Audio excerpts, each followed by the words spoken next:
Hello students, इससे जो पिछली वीडियो थी उसके अंदर हमने 1.3 के फर्स्ट और सेकंड क्वेश्चन को किया था।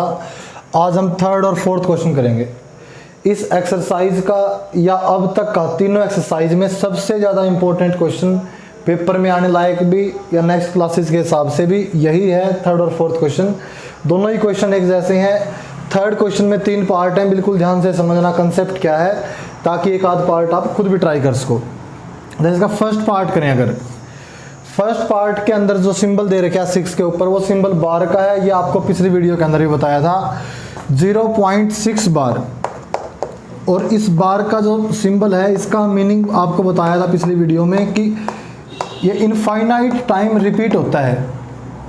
अगर सिंगल डिजिट के ऊपर हमारे पास बार का सिंबल है तो ये सिंगल डिजिट जो है वो इनफाइनाइट टाइम रिपीट होगा, या फिर अगर डबल के ऊपर है या ट्रिपल के ऊपर है, कितने डिजिट के ऊपर ये बार का सिंबल है उतने ही डिजिट इनफाइनाइट टाइम रिपीट होते हैं। क्वेश्चन की हेडिंग क्या है मैं एक बार वो बताऊं आपको। ये जो हमारे पास नंबर्स दे रखे हैं, इनको रेशनल नंबर में यानी कि p/q की फॉर्म में चेंज करना है। तो p/q की फॉर्म में चेंज करने के लिए स्टेप्स क्या है वो समझें, उसके हिसाब से होगा। सबसे पहले as it is question note किया, इसको लेना है किसी भी एक वेरिएबल के इक्वल। ये क्वेश्चन था, इसको y के इक्वल ले लेते हैं। सेकंड स्टेप, इस बार के सिंबल को हटा के उसको रिपीट में 5, 6, 7 बार, जितनी बार भी आप लिखना चाहो उसको रिपीट में लिखेंगे। यहाँ तक करने के बाद फिर इसको मल्टीप्लाई करना है दोनों साइड। मल्टीप्लाई कितने से करेंगे यही सबसे इंपॉर्टेंट है। मिस्टेक होगी इस क्वेश्चन के अंदर तो इसी जगह पे होगी। अगर एक नंबर के ऊपर सिंगल जो नंबर है उसके ऊपर बार का सिंबल है तो 10 से मल्टीप्लाई करेंगे।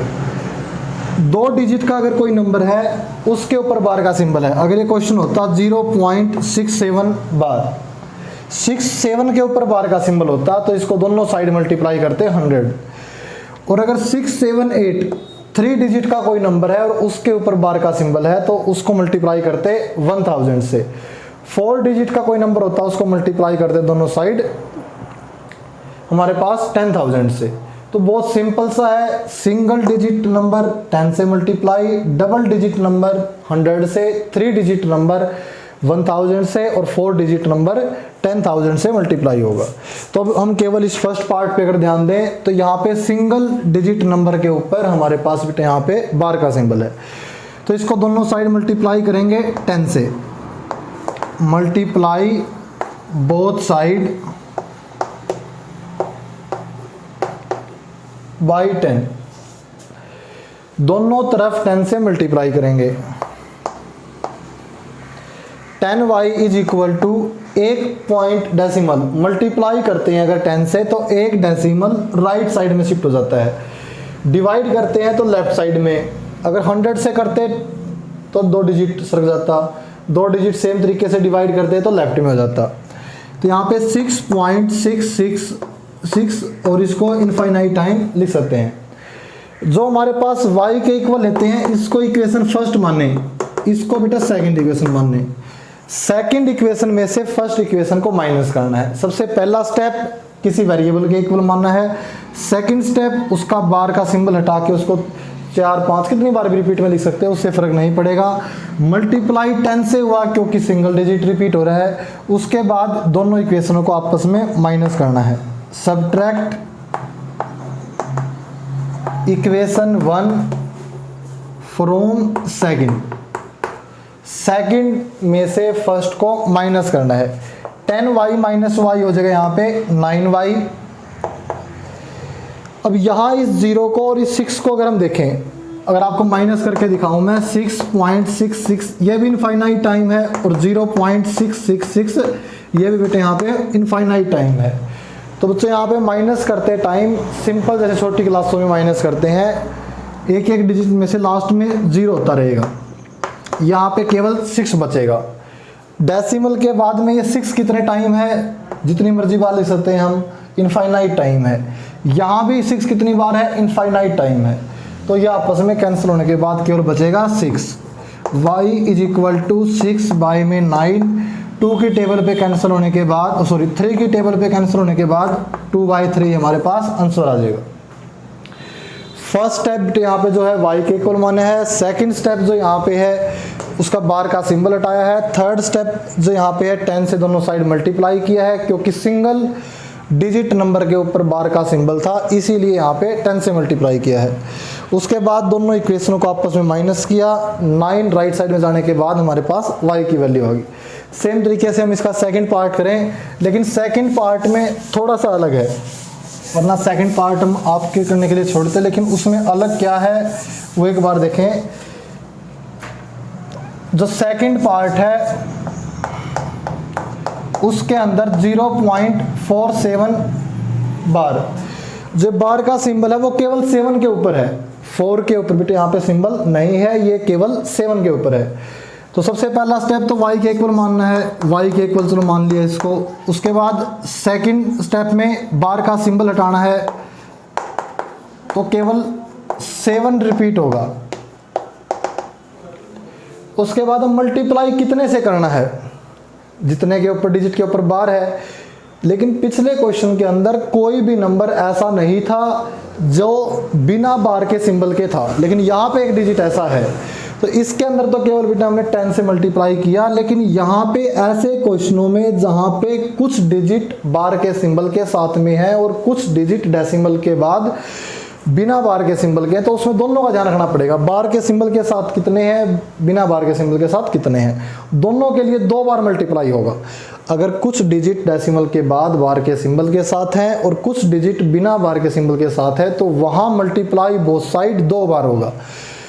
अगर जैसे यहाँ पे थर्ड पार्ट में है 3 डिजिट हैं, तीनों के ऊपर ही बार का सिंबल है, तो वहाँ मल्टीप्लाई बोथ साइड केवल 1 बार होगा।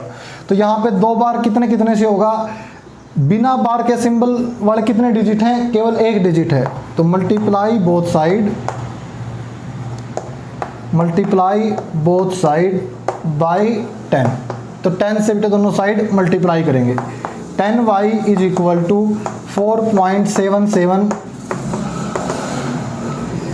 उसके बाद जो बार के सिंबल के साथ एक डिजिट है उसके लिए फिर से मल्टीप्लाई बोथ साइड बाई 10। अगर 2 नंबर होते हैं ऐसे बार के सिंबल के साथ, तो वहाँ पे बेटा मल्टीप्लाई होते हैं यहाँ पे 100 से। 100y 47.77, ये कितने टाइम लिखना है वो अपने हिसाब से लिख सकते हैं, ये इनफाइनाइट टाइम है। डॉट जो है डेसिमल है उसके बाद वाले आपस में माइनस हो जाएंगे, क्योंकि कितने टाइम लिख सकते हैं वो हमारी मर्जी है, इनफाइनाइट टाइम दोनों यहाँ पे हैं।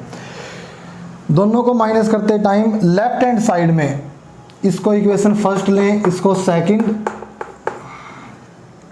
सेकंड इक्वेशन में से फर्स्ट को माइनस करने के बाद जो यहाँ पे बचेगा 100y minus 10y 90y, 47 minus 4 43। तो जो 90 लेफ्ट साइड में मल्टीप्लाई में है वो राइट साइड में जाने के बाद डिवाइड में हो जाएगा। तो ये हमारे पास हो गया इसके अंदर सेकंड पार्ट। सेम तरीके से थर्ड पार्ट थोड़ा इजी है, उसको थोड़ा, ये जो थर्ड पार्ट है बेटा इसमें भी सेम फर्स्ट स्टेप सेम रहेगा। इसको y के इक्वल लेंगे 0.001 बार। जैसे कि पिछले पार्ट्स में भी बताया है कि यहाँ जितने भी बार वाले डिजिट्स के नंबर होते हैं उतने ही, अगर एक डिजिट में है तो 10 से, 2 में है 100 से, 3 में है तो 1000 से, यानी कि 1 के बाद उतनी ही जीरो लगेंगी जिससे इसको मल्टीप्लाई करना है बोथ साइड। और फर्स्ट स्टेप में इसको क्या करना था, y के इक्वल मानने के बाद बार का सिंबल हटाने के बाद इसको 2 बार 3 बार 4 बार जितनी मर्जी बार लिख सकते हैं। उसके बाद डॉट डॉट लगाएंगे, यानी कि इनफाइनाइट टाइम रिपीट होगा। मल्टीप्लाई बोथ साइड बाई 1000, तो 1000 से दोनों तरफ मल्टीप्लाई करेंगे। मल्टीप्लाई 1000 से क्यों किया है वो आप समझ सकते हैं, क्योंकि यहाँ पे 3 डिजिट जो नंबर था उसके ऊपर बार का सिंबल है। इसको 2 बार लिखना चाहें, कितनी बार भी लिख सकते हैं, वो आपको बताया कि डॉट डॉट लगाने से पहले कितनी बार रिपीट करना है वो आपकी इसमें इच्छा है। अब 1 पॉइंट्स के बाद तो इन जीरो की तो वैल्यू है, क्योंकि बाद में कोई ना कोई नंबर है। लेकिन अगर जीरो किसी का आगे लगा दें, जैसे ये 20 लिखा हुआ है, अब 20 के आगे कितने जीरो हैं उससे कोई फर्क नहीं पड़ता। सेम तरीके से यहाँ पे इन दोनों जीरो का कोई यूज नहीं है। अब इसको इक्वेशन फर्स्ट और इसको इक्वेशन सेकंड लेके चले तो subtract equation first from second. तो सेकंड में से फर्स्ट को बेटे इसमें माइनस करना है। तो लेफ्ट हैंड साइड में 1000 माइनस 1 करने के बाद 999y is equal to decimal के बाद वाले आपस में माइनस होके जीरो हो जाएंगे, क्योंकि डेसिमल के बाद में कोई बच्चा कंफ्यूज नहीं होगा कि यहाँ पे ये 9 डिजिट दिख रहे हैं, यहाँ पे 6 हैं, वो जीरो कैसे हुए। इनफाइनाइट टाइम में जितने मर्जी टाइम ले सकते हैं। तो कुल मिला के डेसिमल से जो पहले है उनको ही आपस में माइनस करके आप लिख सकते हो। इस हिसाब से यहाँ पे y की वैल्यू जो आई है या फिर जो रिक्वायर्ड नंबर जो है वो 1 बाय में 999। जो फोर्थ क्वेश्चन है जो इसी क्वेश्चन के जैसा है उसकी स्टेटमेंट मैं एक बार लिखता हूँ। उसकी हेडिंग में दिया हुआ है कि चेंज द गिवन नंबर 0.999 इस नंबर को p/q की फॉर्म में रिप्रेजेंट करना है और उसके बाद हमें ये बताना है कि जो हमारा आंसर आया है क्या वो सरप्राइजिंग है, उससे कोई सरप्राइज हुए, या उसको डिस्कस करना है उस आंसर के बारे में क्लास में या फिर अपने टीचर्स के साथ। तो उसको भी अभी डिस्कस करेंगे। फर्स्ट स्टेप y के इक्वल लेना है। सेकंड स्टेप यहाँ पे पहले ही बार को हटा के इसको रिपीट में लिख रखा है। तो रिपीट होने वाले डिजिट कितने हैं, केवल सिंगल डिजिट है 9 जो रिपीट हो रहा है। तो मल्टीप्लाई बोथ साइड बाई 10। तो 10 से मल्टीप्लाई करेंगे 10y इज इक्वल टू 9.999। इसको इक्वेशन फर्स्ट ले, इसको इक्वेशन सेकंड ले। तो सब्ट्रैक्ट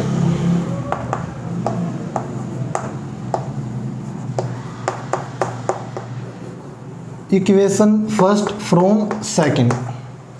फर्स्ट इक्वेशन को सेकंड में से माइनस करना है। लेफ्ट हैंड साइड में माइनस करने के बाद 10y minus y 9y। Right hand side में डेसिमल के बाद वाले आपस में जीरो जाते हैं माइनस होके, वो फर्स्ट पार्ट में करके भी दिखाया था आपको। तो जो डेसिमल से पहले है उनको माइनस करने के बाद 9। तो y की वैल्यू जो यहाँ पे आई है 9 बाई में 9 वो होगी बच्चों यहाँ पे 1। तो ये 1 एक होल नंबर आ गया है, एक कंप्लीट नंबर है, नेचुरल नंबर है। तो इसमें यही थोड़ा अलग है कि फ्रैक्शन की बजाय कंप्लीट नंबर आया है। अब मैं बताऊं कि इसमें ये कंप्लीट नंबर कैसे आया है। अब 0.9 और 1 में काफ़ी डिफरेंस है। कितने पार्ट का डिफरेंस है, 0.1 का। 0.1 का मतलब 1 का 10वां हिस्सा जो है उतने का डिफरेंस है 0.9 और 1 में। तो 1/10 पार्ट काफ़ी होता है। लेकिन अगर 0.99 की बात करें तो इसका मतलब कितना डिफरेंस है 1 और 0.99 में, 1 के 100th पार्ट जितना, 100वें हिस्से जितना, और 0.999 का 1000वां हिस्सा 1 का। सेम तरीके से अगर इनफाइनाइट टाइम है तो डिफरेंस नेग्लिजिबल हो जाएगा, डिफरेंस नहीं होता, इसलिए यहाँ पे 1 इसकी वैल्यू है, क्योंकि दोनों में कुछ भी डिफरेंस नहीं है।